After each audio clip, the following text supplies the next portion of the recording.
Please subscribe and don't forget to press the bell icon to get notified whenever we upload a new video. नमस्कार, मैं हूं आपके साथ सुमित अवस्थी और इस वक्त आप देख रहे हैं अपना फेवरेट डिबेट शो हम तो पूछेंगे। भारी बारिश के बावजूद आज पश्चिम बंगाल में प्रधानमंत्री नरेंद्र मोदी की मिदनापुर रैली के लिए जबरदस्त भीड़ उमड़ी। रैली में शामिल हुए कुछ लोग प्रधानमंत्री की एक झलक पाने के लिए पेड़ और पंडाल के ऊपर चढ़ गए। मोदी के भाषण के दौरान पंडाल का एक हिस्सा गिरा भी, जिसमें कई लोग घायल भी हुए। कुछ लोग प्रधानमंत्री की रैली में पहुंच भी नहीं पाए। आरोप है कि सैकड़ों बीजेपी समर्थकों को मिदनापुर में जाम बताकर पुलिस ने जगह जगह पर रोक दिया। बंगाल के खड़गपुर में इसी वजह से पुलिस और बीजेपी कार्यकर्ताओं के बीच बहस शुरू हुई और नौबत मारपीट तक पहुंच गई। बीजेपी का आरोप है कि हजारों कार्यकर्ताओं को सरकार के यानी ममता सरकार के इशारे पर जानबूझकर जगह जगह रोका गया। बीजेपी की रैली पर पूरी सियासी जमात की नजरें जमी रही। प्रधानमंत्री ने रैली में बंगाल सरकार को भ्रष्टाचारी और सियासी विरोधियों की हत्या करने वालों का सिंडिकेट करार दे दिया। जवाब में टीएमसी ने बीजेपी को धार्मिक कट्टरता फैलाने, लिंचिंग, टॉर्चर और नोटबंदी करने वाली सिंडिकेट करार दे दिया। बंगाल में अब तक मुस्लिम मतदाता सरकार बनाते और बदलते रहे हैं, इसीलिए बंगाल की तमाम सरकारों पर मुस्लिम तुष्टीकरण के आरोप भी लगे हैं। पीएम मोदी ने भी ममता राज में सरस्वती पूजा और मूर्ति विसर्जन को लेकर हुए विवादों की याद दिलाने की कोशिश की। असल में प्रधानमंत्री की रैली को बंगाल में बीजेपी के मिशन 2019 का आगाज माना जा रहा है। अमित शाह की पुरुलिया की रैली के महज 17 दिनों के बाद प्रधानमंत्री मोदी की रैली का होना बीजेपी के इरादे साफ करता है। बंगाल में कांग्रेस और लेफ्ट के रहते बीजेपी तेजी से दूसरे नंबर की पार्टी बनने की ओर अग्रसर है। क्या ममता विरोधी तमाम दलों को पीछे छोड़ चुकी अमित शाह के दावे के मुताबिक 2019 में 42 में से 22 सीटें जीत पाएगी भारतीय जनता पार्टी? कई सवाल है जो आज हम पूछेंगे। हम तो पूछेंगे कि क्या ममता सरकार को भ्रष्ट और सत्ता लोलुपों का सिंडिकेट कहना जायज है? हम ये भी पूछेंगे कि क्या सियासी हिंसा और घोटालों के आरोपों से ममता सरकार की छवि को नुकसान पहुंचा है? और हम ये भी पूछेंगे कि क्या बीजेपी सियासी फायदे के लिए ममता सरकार के खिलाफ झूठ फैला रही है? पीएम मोदी की ललकार ममता के सिंडिकेट पर वार, इसी मुद्दे पर बड़े पैनल से बड़ी चर्चा। लेकिन एक नजर दिन भर के इस बड़े घटनाक्रम पर। दीदी, ये दम देख लीजिए।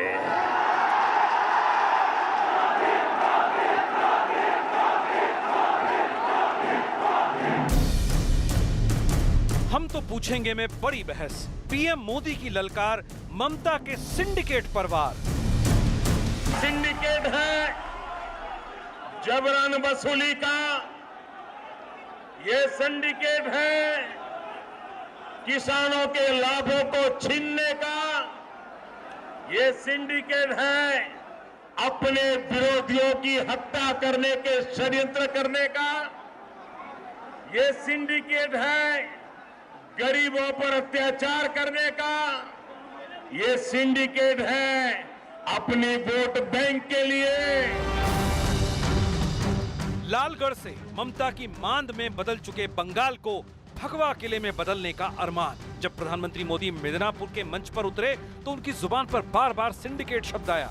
करप्शन का सिंडिकेट, यानी सारदा नारदा घोटालेबाजों की ममता सरकार में गहरी पैठ की याद दिलाने की कोशिश। हत्या का सिंडिकेट, यानी सियासी बदले की आग में ममता राज में मारे गए बीजेपी, कांग्रेस और लेफ्ट के कार्यकर्ताओं की हत्या। वोट बैंक का सिंडिकेट, यानी मुस्लिम तुष्टीकरण की राजनीति, जिसमें मौलानाओं को बिगड़े बोल के बावजूद सियासी रुतबा दिया जाता है। तंज पर तिलमिलाई तृणमूल कांग्रेस ने पलटवार किया। मीडिया को जारी बयान में कहा, सिंडिकेट के बारे में बीजेपी के नेताओं से बेहतर कौन जानता है। बीजेपी यानी धार्मिक कट्टरपंथियों, लिंचिंग, टॉर्चर और भ्रष्टाचार का सिंडिकेट। ममता की तरफ से विपक्षी एकता की उम्मीद लगाई कांग्रेस मैदान में उतर पड़ी। प्रधानमंत्री नरेंद्र मोदी जुमलों के बादशाह हो गए हैं और झूठ के सरताज उनके सर पे है। बंगाल में 0 से नंबर 2 पर पहुंची बीजेपी के नेताओं का बार बार जंगमहल इलाके का दौरा बेवजह नहीं है। पंचायत चुनाव में इस इलाके में करीब 150 सीटें जीतने के बाद से पार्टी के हौसले बुलंद हैं। आपके बगल में त्रिपुरा ने ये कमाल करके दिखा दिया है। अगर साहस है, संकल्प है तो सिंडिकेट हिल जाती है। पार्टी को लगता है कि जोर लगाने पर वो बंगाल में 2 से 22 सांसदों की पार्टी बन सकती है। इसलिए मुस्लिम बहुल राज्य में प्रधानमंत्री ममता के अल्पसंख्यक तुष्टीकरण पर चोट करते हैं। पश्चिम बंगाल सामान्य जीवन मुश्किल से जी रहा है। यहां पूजा भी मुश्किल में है। महान बंगाल की महान परंपराओं को भी कुचलने का प्रयास किया जा रहा है।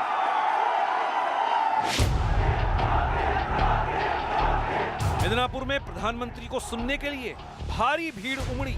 बारिश में उमड़े लोग जब प्रधानमंत्री की एक झलक के लिए पेड़ों से लेकर पंडाल तक पर चढ़ने लगे तो खुद उन्हें लोगों से नीचे उतरने की अपील करनी पड़ी। आप जो चढ़े नीचे उतर जाओ। देखिए वो नीचे उतर जाइए। आप लोग आप नीचे उतरिए। वो नीचे उतरिए।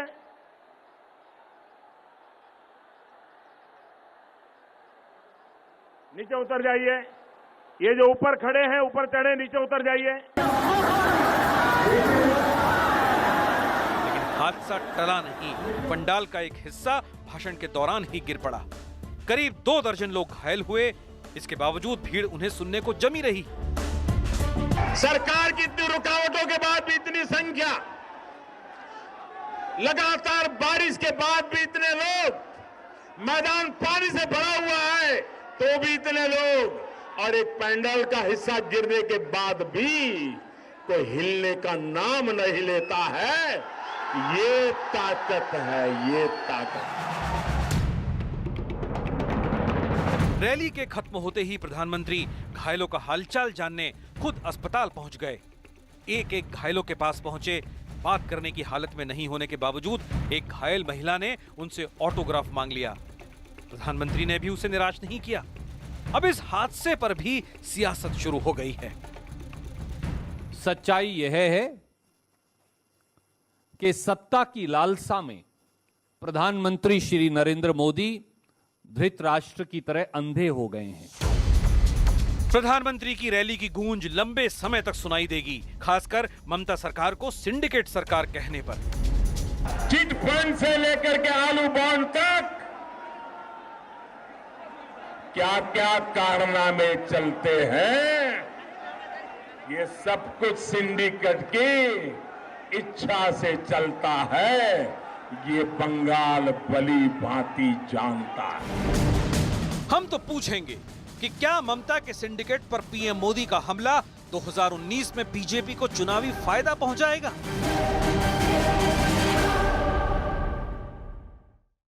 हम अपना सवाल एक बार फिर दोहराते हैं कि क्या ममता के सिंडिकेट पर पीएम मोदी का हमला 2019 में बीजेपी को चुनावी फायदा पहुंचाएगा? आपको लगता है हाँ तो HTP स्पेस देकर Y लिखिए, नहीं के लिए HTP स्पेस देकर N लिखिए। 51818 पर आप SMS करिए। लाइव पोलिंग लगातार चलेगी। #HTP और #मोदी वर्सेस ममता के जरिए आप ट्वीट भी कर सकते हैं और अपनी राय हमारे साथ साझा भी कर सकते हैं फेसबुक पर और हमारे ट्विटर हैंडल पर। मेहमानों का परिचय कराता हूं। स्टूडियो में खास मेहमान भारतीय जनता पार्टी के प्रवक्ता सुधांशु त्रिवेदी जी, स्वागत है आपका। जो लोग बाहर से मेरे साथ जुड़ रहे हैं उसमें सबसे पहले हमारे साथ गौरव वल्लभ जी हैं। प्रोफेसर गौरव वल्लभ कांग्रेस पार्टी के प्रवक्ता हैं, स्वागत है गौरव जी आपका। हमारे साथ मौलाना अबू तालिब रहमानी साहब जुड़ रहे हैं जो कि सदस्य हैं मुस्लिम पर्सनल लॉ बोर्ड के, कोलकाता से हमारे साथ हैं, स्वागत करता हूं मैं आपका, welcome to the show. Somnath Singh Roy TMC के सपोर्टर हैं, पॉलिटिकल एनालिस्ट हैं, स्वागत है सोमनाथ दा आपका। और शुभराष्ट्रा जी मेरे साथ हैं जो कि इंडिया फाउंडेशन की तरफ से हैं और राइट विंग को सपोर्ट करती हैं। सीधे तौर पर मैं पहले सोमनाथ सिंह रॉय और सुधांशु जी आप दोनों से बात करना चाहूँगा। सोमनाथ सिंह रॉय, आपकी पार्टी, आपकी सरकार, पश्चिम बंगाल की ममता सरकार लगातार सिंडिकेट के जरिए अपने विरोधियों का दमन कर रही है, उनको दबा रही है। करप्शन के चार्जेस हैं, बीजेपी के सपोर्टर्स को मारा जा रहा है, तृणमूल के तमाम नेता करप्शन के चार्जेस में, चाहे वो शारदा स्कैम हो, चाहे वो नारदा स्कैम हो, जेल के चक्कर काट रहा है, इन्वेस्टिगेशन चल रहा है। क्या ये सही है कि सिंडिकेट को खुश किए बगैर कोई भी पश्चिम बंगाल में काम नहीं कर सकता? सुमित, वो महीना भी जुलाई था। भारत का प्रधानमंत्री बंगाल में आया था। वो माँ को दर्शन करने के लिए, जो माँ एक देवी को जन्म दिया, ऐसा देवी जो अपना जीवन पूरा खतरे में डाल के ये देश सेवा के लिए उतरा था। वो भी ये जुलाई था 1990। वो प्रधानमंत्री का नाम था अटल बिहारी वाजपेयी। आज भी वही प्रधानमंत्री, वही पार्टी का प्रधानमंत्री आया, वही देवी को काली लगाने के लिए, सिर्फ कुछ वोटों के लिए और कुछ नहीं। कुछ दिन पहले 2014 आप यहाँ पर लोकसभा इलेक्शन था, मोदी जी आया, भाषण दिया। बंगाल का आदमी दो हाथ में लड्डू, अगर बंगाल में ममता रहेगा, दिल्ली में मोदी रहेंगे तो दो हाथ में लड्डू रहेंगे। तब मोदी जी को लगा कि ममता रहेंगे तो बंगाल में लड्डू और दिल्ली में वो रहेंगे तो लड्डू। इसका मतलब ममता का ऊपर खुश, और ममता क्या करते हैं मोदी जी को मालूम था। आप बताइए आज मोदी जी जो बात किया है, इसका साथ वास्तव का कितना फर्क है। देखिए, हम लोग 100 दिन का काम में हम लोग एक नंबर। अब तृणमूल के वक्त में बीजेपी के कार्यकर्ताओं की हत्या हो रही है, ममता बनर्जी नरेंद्र मोदी के खिलाफ महागठबंधन की वकालत कर रही है, तो वो दोनों हाथ में लड्डू तो आप ही ने खराब कर दिया ना। वो लड्डू तो आप ही ने खराब कर दिया। हमको बताने दीजिए सुमित। नहीं, आपने मुझसे पूछा, मैं जवाब दे रहा था। क्या आप बताइए, तो मैंने कहा जवाब दे रहा हूँ। परिस्थितियां बदल गई। 100 दिन का काम में नहीं, लड्डू तो है, कहाँ लड्डू है। 100 दिन का काम में हम लोग एक नंबर है। सेंट्रल गवर्नमेंट ने हम लोगों को बताया। हम लोग पंचायत के काम में एक नंबर है, सेंट्रल गवर्नमेंट ने हम लोग को प्राइज दिया। स्वच्छ भारत में हम लोग एक नंबर है, सेंट्रल गवर्नमेंट में इसको रिकॉग्नाइज किया। सब जगह जहां पर भी डेवलपमेंट का बात आया, सेंट्रल गवर्नमेंट हमको रिकॉग्नाइज किया। यस, वेस्ट बंगाल अभी नंबर 1 स्टेट है, किसी में एक नंबर है। तो आपके राज्य में सब लोग खुशहाल हैं, आपके राज्य में गरीबी नहीं है। पश्चिम बंगाल में ममता बनर्जी ना हो गई, भगवान का शासन हो गया, राम राज्य आ गया है। जो हिंदू राज्य चाहते हैं, जो आरएसएस वाले, वो खुश नहीं है। मैं नहीं बोल रहा हूँ सब लोग खुश हो नहीं सकते, कि बीजेपी और आरएसएस यहाँ पर हिंसा दंगा फैलाने का कोशिश कर रहे हैं। अरे आपकी सरकार है, आपके मुख्यमंत्री है, बीजेपी आरएसएस वालों को बंद करिए, पुलिस आपके कंट्रोल में है। तो क्यों नहीं करते? मैं तो यही बात कहता हूँ, देश का बीजेपी के 3-3, 4-4 कार्यकर्ताओं की हत्या हुई है। कितने लोग गिरफ्तार हुए? कितने लोग गिरफ्तार हुए? मैं आपसे पूछता हूँ। बीते 3 महीनों में बीजेपी के 3 कार्यकर्ताओं की हत्या हुई, सरेआम पेड़ पर लटके मिले उनकी लाशें। क्या कितने लोगों की गिरफ्तारी हुई?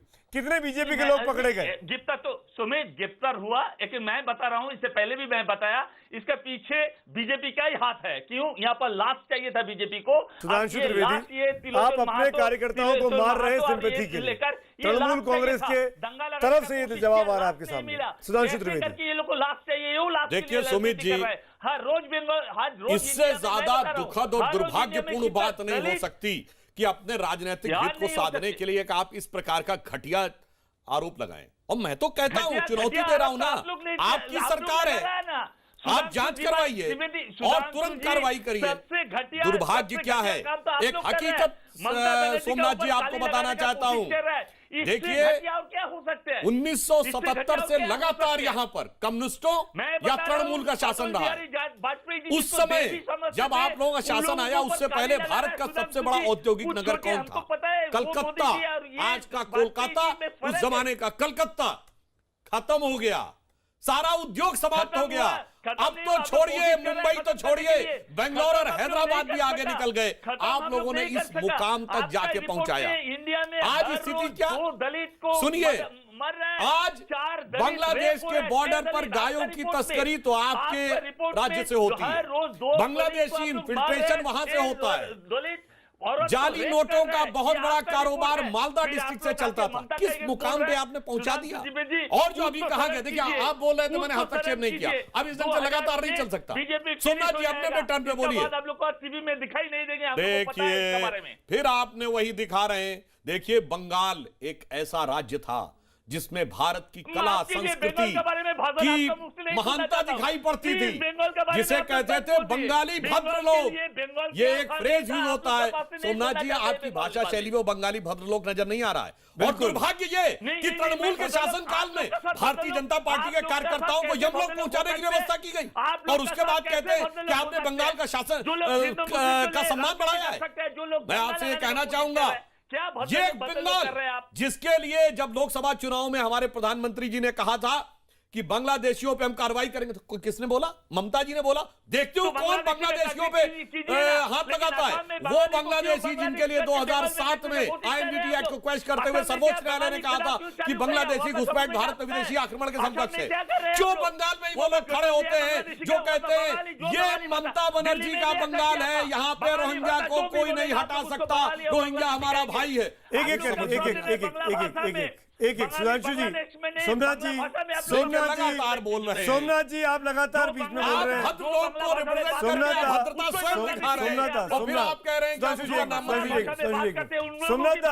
सोमनाथ दा हाथ जोड़ के रिक्वेस्ट कर रहा हूँ। सोमनाथ दा हाथ जोड़ के रिक्वेस्ट कर रहा हूँ। सोमनाथ दा हाथ जोड़ के रिक्वेस्ट कर रहा हूँ।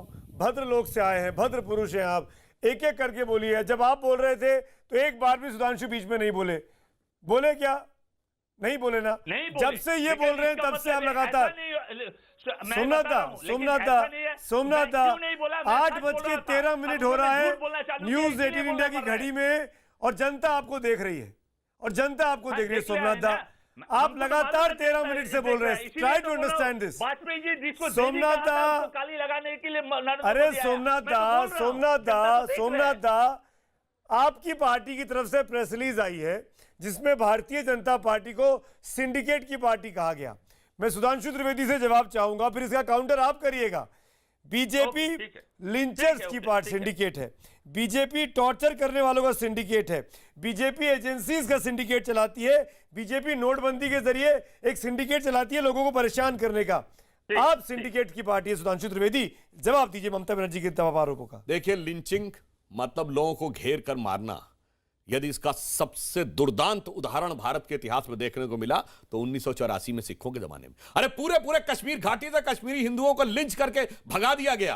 क्यों? चाहे पश्चिम बंगाल के मुस्लिम बाहुल्य क्षेत्र हो या आसाम के, वहां क्या हुआ? तब आपको लिंचिंग नजर नहीं आती? कौन लिंचिंग की पार्टी है देश अच्छी तरह समझता है।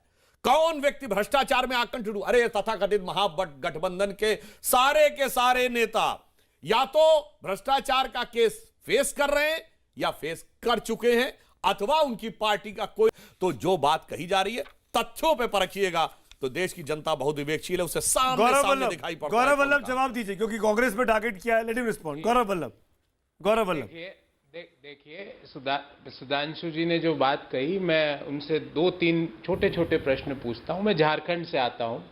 झारखंड में एक हमारा गोड्डा जिला है, वहां के जो मेंबर पार्लियामेंट है भाजपा के निशिकांत दुबे जी, वो सरेआम बोलते हैं कि जिन्होंने लिंचिंग की है उनके लीगल खर्चे मैं वहन करूंगा। हमारे सिविल एविएशन मंत्री झारखंड से आते हैं, वो हजारीबाग में जो लिंचिंग करके आते हैं उनका माल्यार्पण करके स्वागत करते हैं। आप लिंचिंग की बात कर रहे हैं। झारखंड जैसे छोटे से प्रदेश में पिछले 4 साल में 50 से ज्यादा मौत हो गई लिंचिंग की। स्टेट गवर्नमेंट ने एक भी जगह कार्रवाई की क्या? नहीं की। तो हो क्या रहा है सुमित जी, आप इसको बड़े पैमाने पे समझिए कि प्रधानमंत्री जी 2019 तक नए गोल पोस्ट करेंगे। आज सिंडिकेट लाए, कल वो अटेंडेंट ले आएंगे, कल कुछ और ले आएंगे, क्योंकि गवर्नेंस में हो गए पूरी तरह फेलियर। गौरव जी, तो आपको लगता है ममता बनर्जी ठीक कह रही है? पूरी तरह फेलियर। सोमनाथ सिंह ठीक कह रहे हैं। पश्चिम बंगाल में सब ठीक हो गया है।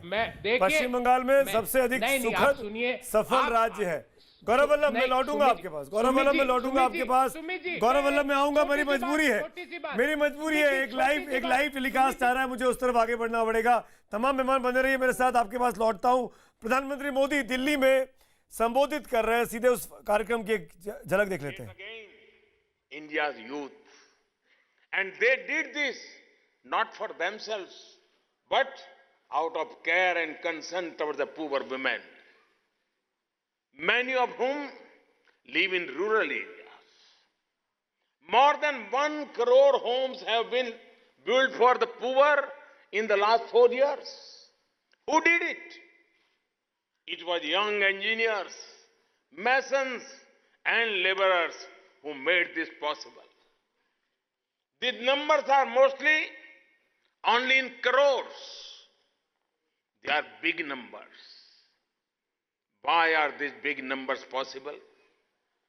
Because of another big number. The 800 million people of India under the age of 35.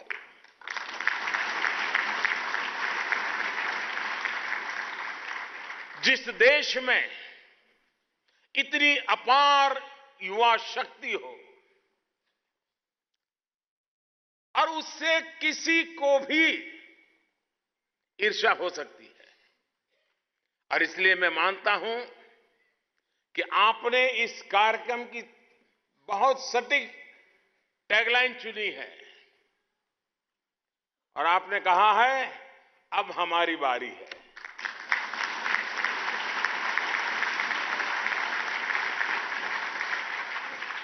और हमारी मतलब एक नागरिक की भी है और हिंदुस्तान की भी है।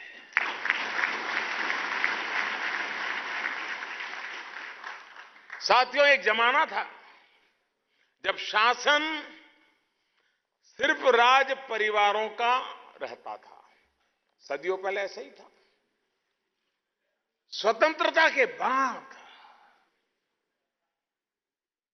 आजादी के बाद, बाबा साहब आंबेडकर ने संविधान दिया, उसके बाद, लोकतंत्र के बाद नई तरह के राज परिवार पैदा हुए।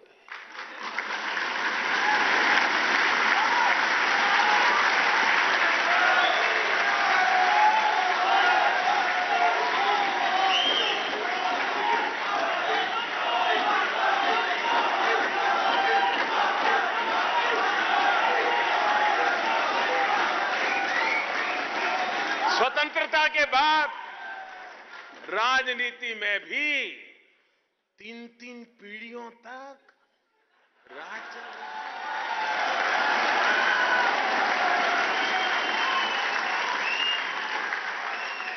शासन कुछ परिवारों के ही नियंत्रण में रहा, लेकिन आज स्थितियां बदल चुकी है और ये आपने बदला है, देशवासियों ने। आप देखिए, राष्ट्रपति जी, उपराष्ट्रपति जी और मैं खुद, आप जांच करवाइए और तुरंत कार्रवाई करिए। दुर्भाग्य क्या है, एक हकीकत सोमनाथ जी आपको बताना चाहता हूं। देखिए, 1977 से लगातार यहां पर कम्युनिस्टों या तृणमूल का शासन रहा। उस समय जब आप लोगों का शासन आया, उससे पहले भारत का सबसे बड़ा औद्योगिक नगर कौन था? कलकत्ता। आज का कोलकाता, उस जमाने का कलकत्ता खत्म हो गया, सारा उद्योग समाप्त हो गया। मैं आगे बढ़ूं उसके पहले अब तक के नतीजे देखते हैं। जनता क्या कह रही है जो इस डिबेट को लाइव सुन रही है। ममता के सिंडिकेट पर पीएम मोदी का हमला 2019 में बीजेपी को फायदा पहुंचाएगा। 92% हाँ में जवाब दे रहे हैं। ट्विटर पोल के नतीजे भी आपके सामने स्क्रीन पर हैं। इसमें भी ज्यादातर लोगों ने हाँ में जवाब दिया है। 87% लोग इसमें हाँ में जवाब दे रहे हैं। दो मेहमान जिनके पास मैं पिछले सेगमेंट में नहीं जा पाया क्योंकि पीएम का फंक्शन लाइव आ गया था, मैं आ जाना चाहूँगा बारी बारी से। पहले अबू तालिब रहमानी साहब और फिर शुभरास्ता जी आपके पास। अबू तालिब जी, मैं ये आपसे जानना चाहता हूँ, आप तो कोलकाता में रहते हैं, पश्चिम बंगाल में क्या ये बात सच नहीं है जो प्रधानमंत्री मोदी ने आज इल्ज़ाम लगाया कि वहाँ पर तुष्टीकरण की राजनीति होती है, वहाँ पर अल्पसंख्यकों को अपने वोट बैंक को खुश करने के लिए तृणमूल कांग्रेस हर कोशिश करती है? आपको याद होगा, ये मैं इसलिए भी कह सकता हूँ तालिब साहब कि मूर्ति विसर्जन का मामला हो, रथ यात्रा निकालने की बात हो, जगह जगह पर वो फैसले लिए गए जिससे मुसलमान तबके को खुश किया जा सके। तालिब साहब। जी आज ऑनरेबल प्राइम मिनिस्टर साहब हमारे वेस्ट बंगाल आए थे और यकीनन देश के प्रधानमंत्री देश के किसी कोने में भी जा सकते हैं, देश उनका है, वो देश के हैं। और रही बात कि पश्चिमी बंगाल में एक पॉलिटिकल इल्जाम जो लगाया गया कि मुसलमानों की तुष्टीकरण की जा रही है। देखिए, मैं आपको सच बताऊं सुमित अवस्थी भाई कि भारत में सबसे ज्यादा दुर्दशा अगर किसी राज्य के मुसलमानों की है तो मुझे यह कहते हुए अफसोस है कि वो पश्चिम बंगाल है। मैं राजनीतिक टिप्पणी बिल्कुल नहीं कर रहा हूं, कोई पॉलिटिकल नहीं। सच्चर कमेटी की रिपोर्ट है और आप आज भी करवा लें, लेकिन मुझे एक बात का दुख जरूर है एक इंसान होने की हैसियत से कि ये पॉलिटिकल मर्डर बंद कब होंगे। चाहे वो हिंदू भाई मारे जाएं या मुसलमान भाई मारे जाएं, हमारे हैं, अपने हैं, देश की शक्ति है। पॉलिटिकल मर्डर भारत में सबसे ज्यादा आज बदकिस्मती से हमारे बंगाल में हो रहा है। मैं इसके लिए किसी को, सरकार को जिम्मेदार करार देकर पॉलिटिकल टिप्पणी नहीं करना चाहता, लेकिन मैं कहता हूं कि यह सिस्टम ठीक होनी चाहिए और सिर्फ मुसलमान की क्यों, देश के सारे जात धर्म, हिंदू मुसलमान दलित, सबके हालात अच्छे होने चाहिए। नहीं, पर अभी अभी आपने सुना सोमनाथ सिंह रॉय को, तृणमूल के साथ बैठे हुए हैं, वो कह रहे हैं कि पश्चिम बंगाल में सब अच्छा चल रहा है, बीजेपी और आरएसएस खराब पोर्ट्रे करता है, पेंट करता है, बदनाम करता है। तो आप उनसे क्या उम्मीद रखते थे कि वो कहे खराब चल रहा है? मैं आपसे पूछ रहा हूं, आपने एक बात ईमानदारी से की कि सबसे खराब हालत मुसलमानों की पश्चिम बंगाल में है। आपने कहा कि पॉलिटिकल मर्डर्स बंद होने चाहिए। उसी दायरे में मैं आपसे पूछना चाहता हूं कि क्या स्थिति है वहां। जो बातें थी वो मैंने दरमियान में कह दी, किसी को टच किए बगैर, कि ये सच है कि घरों में, देहात बंगालों में अगर चले जाएं तो घरों में से बम निकलते हैं, लोग डैमेज हो रहे हैं, पॉलिटिकल मर्डर हो रहा है। और अगर आप मुझे माफ कर दें तो मैं आपको सच बताऊं, दुख के साथ बताऊं, हालांकि मेरा ये नजरिया नहीं है, मेरा नजरिया ये है कि चोट किसी को भी पहुंचे, हिंदू भाई को पहुंचे, मुसलमान भाई को पहुंचे, हम इंसान हैं, हम तड़प जाएंगे। लेकिन आपको बताऊं, और ये शायद मैं जिम्मेदारी के लिए बताना चाहता हूं, कि इस पंचायत इलेक्शन में मरने वालों की जरा लिस्ट उठा लीजिए, रिकॉर्ड उठा लीजिए, सबसे ज्यादा इस राज्य का गरीब मुसलमान मरा है। गलत है, अगर एक हिंदू भाई भी मरा है, गलत है। सरकारें रक्षा के लिए होती हैं, देश के विकास के लिए होती हैं, आप बगैर नाम लिए होती हैं। अगर मैं गलत हूं तो आप मुझे ठीक करिएगा, शुभ रास्ता। मैं आपके पास आना चाहूंगा। जो बात अबू तालिब जी ने कही, पश्चिम बंगाल के मुसलमानों की हालत सबसे खराब, पंचायत चुनावों में सबसे अधिक मारे गए तो मुसलमान, तो जिम्मेदारी, जवाबदेही कहीं तो तय होगी जाके, किसके ऊपर तय होनी चाहिए? अगर ममता बनर्जी राज्य सरकार पर नहीं होगी तो कहां होगी?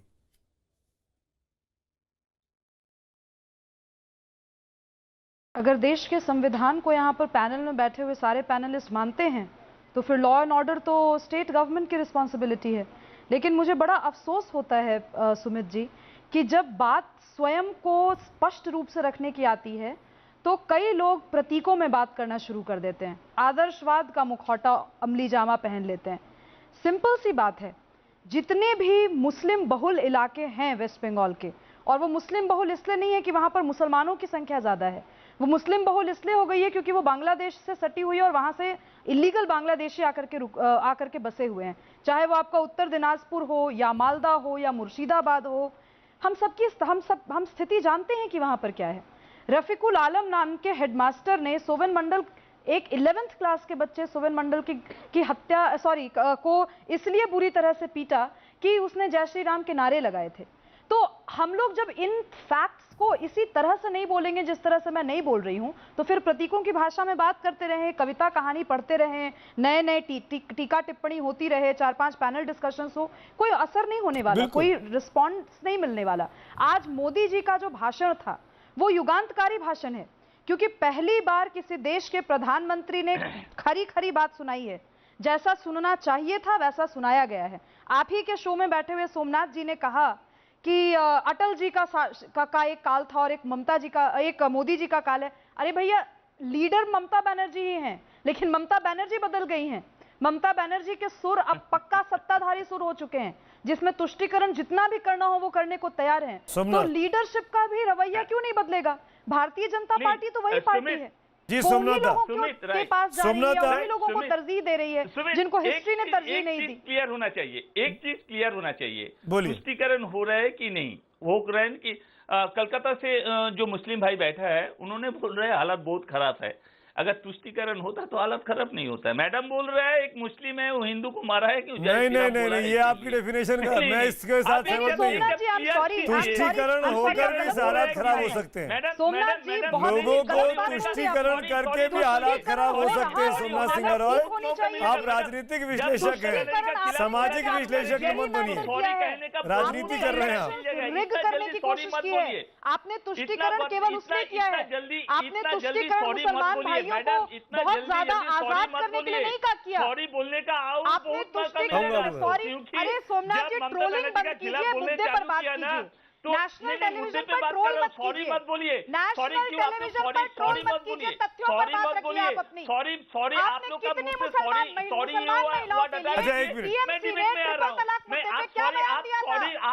ट्रिपल तलाक मुद्दे पे मुसलमान महिलाओं के लिए टीएमसी का बयान क्या था? ममता बनर्जी का मुस्लिम तुष्टिकरण क्या है? सामने आई थी मैडम मुसलमान महिलाओं की वकालत करने के लिए। आप तो आपको सुनने के लिए तैयार भी नहीं है। मैं नहीं सुनूंगी। आपने जिस तरह से बात की सोमनाथ जी, जिस तरह से आप रवैया बनाए हुए हैं यहाँ पर, आपकी हिम्मत कैसे हुई ये कहने की कि तुष्टिकरण की राजनीति का मतलब मुसलमानों का डेवलपमेंट है? आज उज्ज्वला योजना जो घर में पहुंच रही है वो सारी मुसलमान महिलाएं। Shubhrastha ji, let him respond.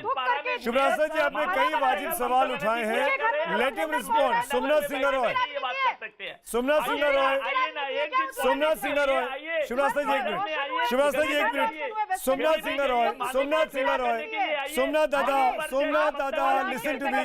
Shubhrastha ji एक मिनट, शुभरास्ता जी एक मिनट, शुभरास्ता जी शुभरास्ता जी एक मिनट। सोमनाथ सिंह रॉय, सोमनाथ सिंह रॉय सुनिए मेरी बात, सोमनाथ सिंह रॉय सुनिए मेरी बात। सोमनाथ दादा टाइम प्लीज, दादा time please, listen to this. दादा सुनिए, नव दुर्गों को लेकर क्या कहा, भागवत साहब की रैली को लेकर हाईकोर्ट ने क्या कहा, क्यों कहा पश्चिम बंगाल के हाईकोर्ट ने? क्या आपकी सरकार अपीजमेंट की पॉलिटिक्स करती है?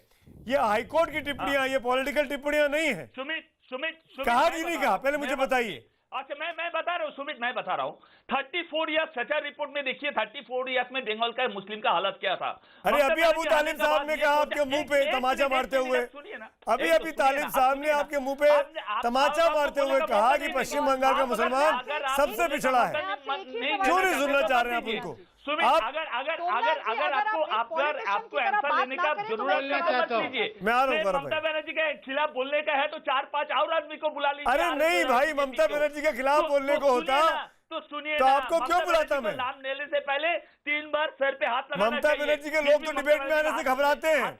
उन्होंने सोमनाथ सिंह रॉय जैसे डमी कैंडिडेट खड़े कर रखे हैं। ऑफिशियली पार्टी का कैंडिडेट तो आता ही नहीं है नेशनल डिबेट्स में। रोज बुलाता हूँ मैं सोमनाथ दा, मैं तो आपका शुक्रगुजार अदा कर रहा हूँ कि आप कम से कम आते तो हैं। मैं डामी हूँ तो अभी उठ जाता हूँ। नहीं, आप बैठिए, आप बैठिए, आप बैठिए, सोमनाथ दा बैठिए, बैठिए, सोमनाथ दा बैठिए, सोमनाथ दा बैठिए, सोमनाथ दा बैठिए, आप आरएसएस, सोमनाथ दा बैठिए, सोमनाथ दा मैंने आपको शुक्रगुजार पैदा किया। मैंने आपको शुक्र, अरे डमी मतलब पार्टी का आदमी नहीं आ पाता अपने आप। यहाँ पर डामी का जरूरत नहीं है। हाँ तो आइए बोलिए, बोलिए, आप ओरिजिनल सुधांशु जी के साथ बहस करिए। मैं बोलने का सुधांशु जी, कि आप तृणमूल कांग्रेस को रिप्रेजेंट करते हैं, आप बोलिए इसमें क्या समस्या है? हाँ, मान लीजिए कि आप तृणमूल कांग्रेस के साथ हैं। मैं तृणमूल कांग्रेस, आपके नाम क्या हम लिख देते हैं तृणमूल कांग्रेस, क्या दिक्कत है सोमनाथ दा? तृणमूल समर्थक कहिए, ऐसे कह के कहां चले जाएंगे आप? क्योंकि सोमनाथ दा, आपके ऐसे जाने से सच्चाई नहीं छुप जाएगी, और जो इल्जाम लगता है वो तो सच्चाई है ना कि टीएमसी का ऑफिशियल कैंडिडेट कोई डिबेट में नहीं आता है, स्पोक्स पर्सन नहीं आता है, और आपको ये काम करना पड़ता है। जब आप ये काम करेंगे तो आपको ये सुनाया भी जाएगा, सवाल के जवाब आपसे ही पूछे जाएंगे। गौरव वल्ला और सुधांशु त्रिवेदी। देखिए, जो भी स्थिति हुई यहां पर, इससे एक बात स्पष्ट हो गई कि न तृणमूल कांग्रेस प्रत्यक्ष रूप से सवालों का जवाब देना चाहती, न परोक्ष रूप से। अभी अबू तालिब साहब ने एक बात बहुत अच्छी कही कि मुसलमानों के जो हालात हैं पश्चिम बंगाल में, मैं एक फैक्ट सामने रखना चाहता हूं। लंबे समय अगर शासन करने का मौका मिले तो क्या अंतर होता है? सबसे लंबे समय हमें शासन करने का मौका मिला है गुजरात में। इसलिए आज ऑफिशियल डॉक्यूमेंट के हिसाब से अगर मुसलमानों के आर्थिक हालात सबसे अच्छे हैं तो गुजरात में। वहां प्रतिशत है 8, सरकारी नौकरी में लगभग 8, पश्चिम बंगाल में प्रतिशत है 27 और सरकारी नौकरी में 1.8। और सिर्फ इतना नहीं, महबूब तालिब साहब की बात में एक संशोधन करना चाहता हूं। सन 47 से आज तक मुसलमानों की स्थिति बंगाल में रिवर्स हुई है। शिक्षा में, आर्थिक समृद्धि में, जीवन स्तर में उनकी स्थिति बहुत बेहतर थी 47 में आज के मुकाबले। और क्यों हुई, अब उसका जवाब देता हूं। वो उठ के चले गए मगर मैं जवाब देना चाहता हूं। जानते क्यों हुई है? क्योंकि जब यह कहा जाता है कि वहां की सरकार अपीजमेंट करती है, क्यों कहा जाता है? जब वहां का एक मंत्री फरहाद हाकिम मीडिया को बुलाकर एलानिया अपना इलाका दिखा कहते हैं देखो ये मुस्लिम बाहुल इलाका, ये मिनी पाकिस्तान है। क्या मतलब है इस बात का भाई?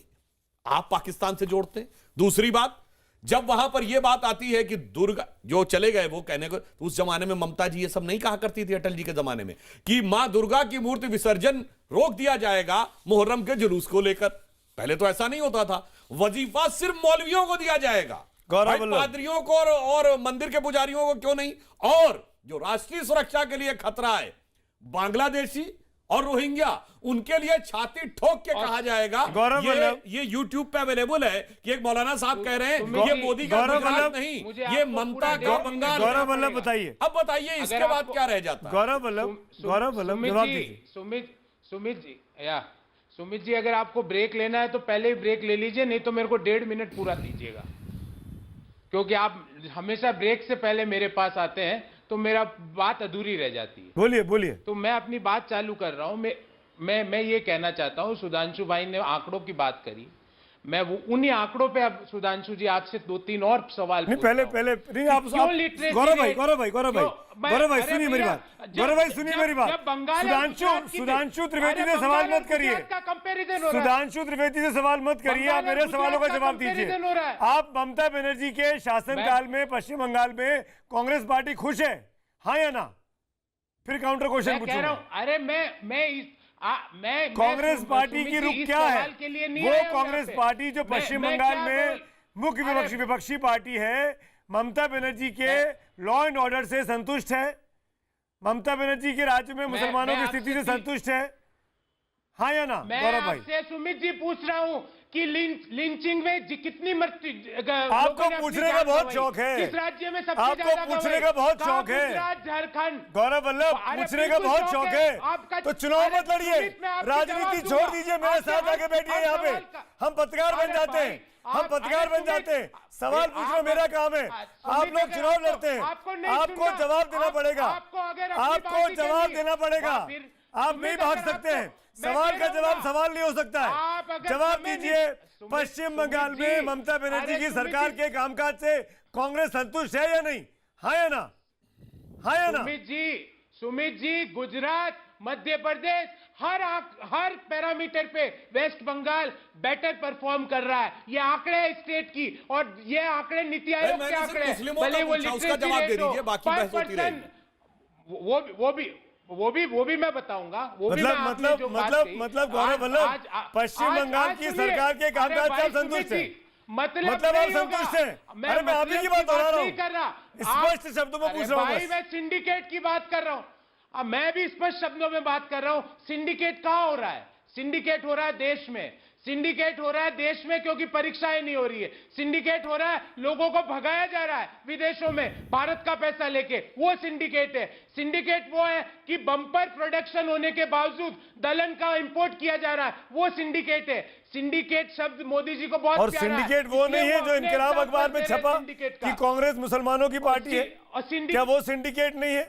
यही तो मैं कह रहा हूं सुमित भाई, यही तो समस्या है। आपने वो इनकलाब अखबार का एक लाइन पढ़ के आप एक लाइन नहीं पढ़ी मैंने, उसी अखबार उस अखबार के इंटरव्यूअर का, संपादक का, पत्रकार का इंटरव्यू किया हम लोगों ने, वो अपनी बात पे कायम है। के साथ है नहीं जनाब, कांग्रेस पार्टी माइनॉरिटी दानिशोरों को बुलाती है, पार्टी नहीं है, बोल दीजिए अगर गलत है उसमें, या कहिए हाँ। मैं इस डिबेट को हिंदू मुसलमान नहीं करना चाहता था गौरव वल्लभ, लेकिन आपने कर दिया है, पिछड़े हुए आपने कर दिया है। मेरे सवालों का जवाब बयान को लेकर ऐसा विवाद है जिसपे ना आप स्पष्ट बात कर पा रहे हैं ना, या तो आप कह दीजिए कि हम मुसलमानों की पार्टी नहीं है। मैं आऊंगा, मैं लौटूंगा आप दोनों के पास, आप दोनों के पास लौटूंगा, लेकिन एक ब्रेक के उस पार अबू तालिब साहब आपके पास भी आऊंगा। बड़ी बहस ये कि क्या ममता बनर्जी के शासनकाल को प्रोटेक्ट किया जा रहा है कांग्रेस पार्टी की लीडरशिप के द्वारा भी, बीजेपी पर हमला कर ब्रेक के उस पार।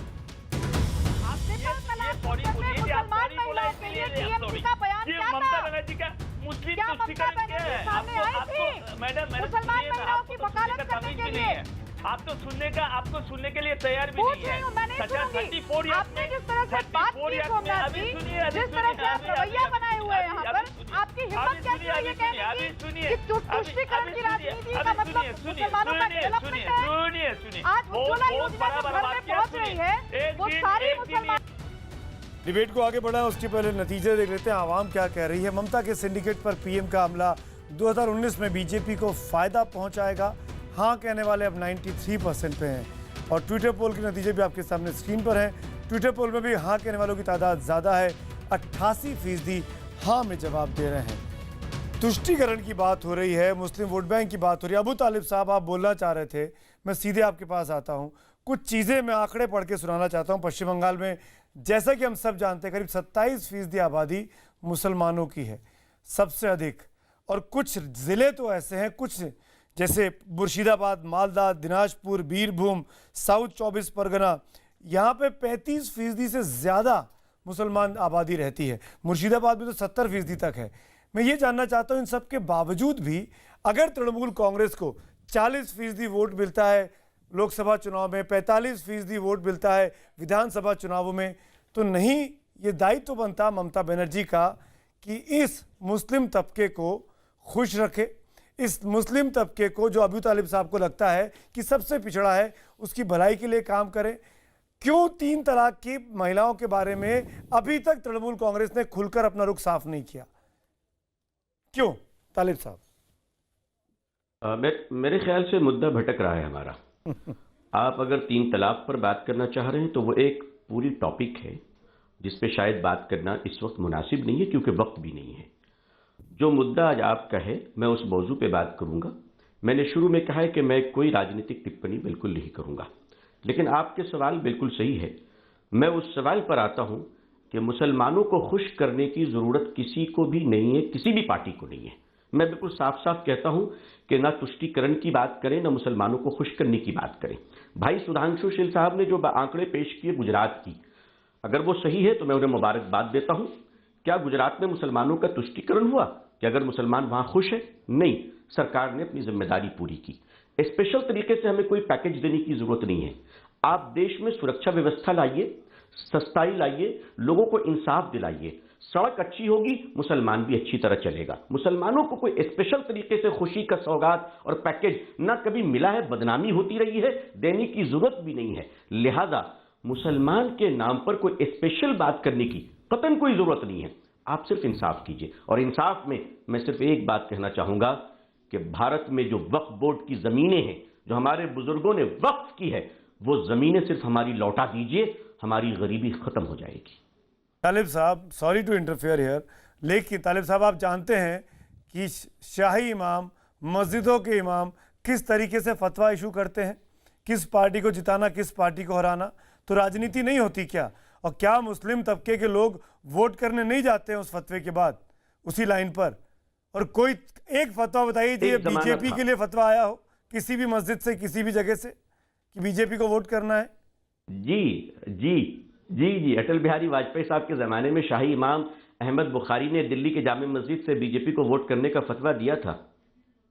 अच्छा, और उसके बाद? उसके बाद एक आपने कहा मैंने दे दिया, मैं आपने कहा तो ये फतवा जारी होना जायज है? ये इफ्तार होना, ये वजीफों का अनाउंसमेंट होना, ये जायज है? आप दो बातें कर रहे हैं और आप स्पष्ट बात नहीं कर रहे हैं। अबू तालिब साहब, भाई अगर आप मुझसे, मैं आपको साफ साफ बताऊं अवस्थी भाई जी कि हिंदुस्तान में ये जो पॉलिटिकल पार्टियों के लिए जो फतवे जारी होते हैं ये अपराध है, ये जुर्म है, सुन लीजिए आप। और मैं आपसे पूरी जोरदार कुव्वत से कहना चाहता हूं कि अगर किसी मौलाना को, किसी पंडित को, किसी मुफ्ती को किसी पॉलिटिकल पार्टी की हिमायत करनी है, लोकतांत्रिक तरीके से पार्टी ज्वाइन करे, गले में पार्टी का पट्टा लगाए और पार्टी के लिए चुनाव प्रचार करे, कोई रुकावट नहीं। लेकिन मस्जिदों में बैठकर, खानकाहों में बैठकर, आश्रम में बैठकर अगर पार्टी के प्रचार का फतवा दे रहे हैं, अगर पार्टी के प्रचार का ऐलान कर रहे हैं, तो ऐसे लोगों से देश को बचाने की जरूरत है, क्योंकि ये बिके हुए लोग होते सुधांशु हैं जी बोलना जो चाहते हैं। मस्जिदों सुधांशु को जी। नापाक करते हैं। देखिए, मंदिरों अबू को तालिब नापाक साहब ने करते हैं। बहुत ही वाजिब बात कही है, मगर मैं याद दिलाना चाहता हूं 2014 के चुनाव में वही जामा मस्जिद के इमाम साहब सोनिया गांधी जी के साथ में बगल में थे प्रेस कॉन्फ्रेंस में,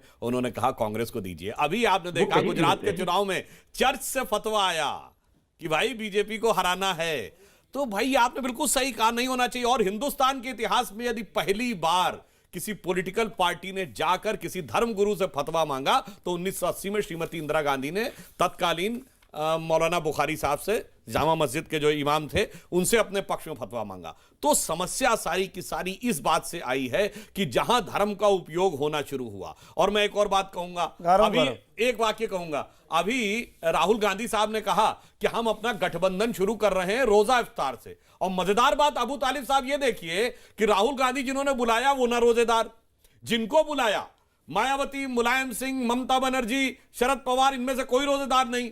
तो न बुलाने वाला रोजेदार, न आने वाला रोजेदार, खामखा का रोजा इफ्तार। तो भाई ये मुस्लिम समाज की भावनाओं को राजनीति में दुरुपयोग करने का सारा का सारा। गौरव वल्लभ जवाब दीजिए, बड़ा हमला है ये, बोलिए आप। मैं ये कह रहा हूं कि उसी रोजा इफ्तार में एक रोजा इफ्तार पार्टी मुख्तार अब्बास नकवी जी के घर पे भी थी। वहां पर बड़े बड़े मंत्री स्मृति ईरानी जी ने क्या रोजा रखा था? नितिन गडकरी जी ने क्या रोजा रखा था? सुधांशु जी जरा बता दीजिए। अरे मैं तो कह रहा हूं ना, आपने तो जिनको बुलाया कोई रोजेदार नहीं था। आप गवर्नेंस पे फेल हुए हैं, आप गवर्नेंस पे रोज हिंदू मुस्लिम सिख ईसाई। अरे आप मंदिर जाए तो ठीक है, आप मुसलमानों की पार्टी हो जाए तो ठीक है। शुभ रास्ता सुमित भाई, शुभ रास्ता जवाब देना चाह रही है आपकी बात का। गौरव आप ही की बात का जवाब मुझे बोलने दीजिए। लास्ट पंक्ति शुभ रास्ता over to you. Sumit ji आपने आज तो शुभ रास्ता मुझे अपने बराबर बनाया है। शुभ रास्ता बनाया नहीं, बनाने का ऑफर दिया जिसको आपने रिजेक्ट कर दिया। शुभ रास्ता जी बोलिए। 30 सेकंड। गौरव वल्लभ जी सुना देखिए, बात बहुत ही सिंपल सी है सुमित जी। ये नहीं, वो झारखंड से आते हैं तो थोड़ा लोकल टच आना चाहिए। जी 30 सेकंड मुझे वाइंड अप करना है। मुझे ऐसा लगता है सुमित जी की हम कितनी भी बात राजनीतिक रूप से कर लें, आदर्श मैं भी झारखंड से ही हूँ, झारखंड में ही जन्म हुआ है मेरा गौरव वल्लभ जी, तो इसीलिए आपको बोला मैंने। एनीवे सुमित जी, मैं ये कहना चाह रही हूँ कि राजनीतिक रूप से हम कितना मैं माफी चाहूंगा शुभ रास्ता जी, गौरव जी, सुधांशु जी, तालिब साहब, शुक्रिया इस डिबेट में जुड़ने के लिए। लेकिन कुल मिलाकर जो प्रधानमंत्री ने सिंडिकेट के तौर पर हमला किया है ममता बनर्जी की सरकार पर, उसका जवाब भी उसी अंदाज में टीएमसी से बीजेपी के ऊपर आया है। और क्या ये अंदाज बीजेपी के लिए फायदेमंद है, ये वक्त की गोद में है।